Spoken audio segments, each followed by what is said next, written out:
There are moments in life when we wish we could start over. And we look at habits we can't seem to shake, or patterns we regret, sins that feel stronger than our resolve, and we wonder, will this ever change? Now, this chapter in Romans, and particularly verses 7 through 10, speaks directly into that struggle. Paul writes, "For one who has died has been set free from sin." Now, that's a stunning statement. And notice he doesn't say one who tries harder or one who has improved morally. No, he says one who has died. Throughout this chapter in Romans 6, Paul is explaining what happened when we were united to Christ. See, when Jesus died, he didn't just die for us.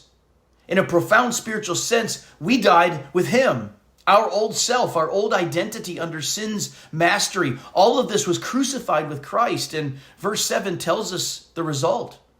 The one who has died has been justified, freed, and released from sin's claim. Now, don't misunderstand me. This doesn't mean that we no longer struggle with sin, but it means sin is no longer our master. Its authority over us has been broken. And so Paul continues when he says, now, if we have died with Christ, we believe that we will also live with him. Our union with Christ is not only about death, it's about life. And the reason we can be confident of this life is found in verse 9 when he says, we know that Christ, being raised from the dead, will never die again. Death no longer has dominion over him. Now think about that phrase, death no longer has dominion. The worst enemy imaginable has lost its grip on Christ. And because we are united to him, death and sin, which leads to death, no longer has the final word over us. Over us, me, you, whomever trusts him. So verse 10 summarizes this beautifully. For the death he died to sin once for all, but the life he lives to God.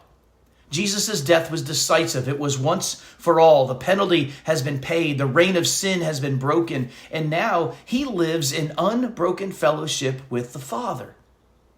And so then this is the good news for you and me.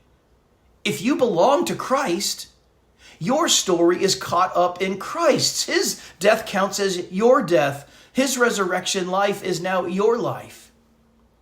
So when sin whispers, and it does, and it says you'll never change, you can answer, that's not who I am anymore. When guilt says you're still defined by your past, you can answer, I have died with Christ. And when fear says death wins, you can answer, death no longer has dominion on me. So today, remember who you are. You aren't a slave trying to earn your freedom. You are someone who has died with Christ and now lives with him and in him, dead to sin, alive to God. This isn't just theology and concepts and ideas. This is the true new reality and identity that is given us in Christ by faith.